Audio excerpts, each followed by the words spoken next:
Hola Little Big Genius! Avui parlarem sobre els éssers vius.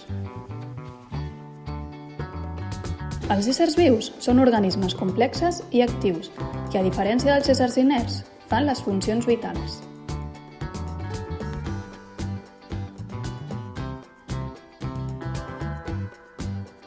I tu, ja saps quines són les funcions vitals?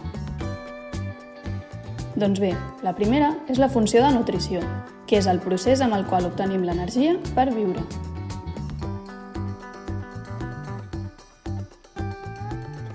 La segona és la reproducció, que és la capacitat de crear uns altres éssers semblants a un mateix o mateixa. I per últim, la funció de relació és la que ens permet la interacció amb tot l'espai que ens envolta i ho fem gràcies als sentits.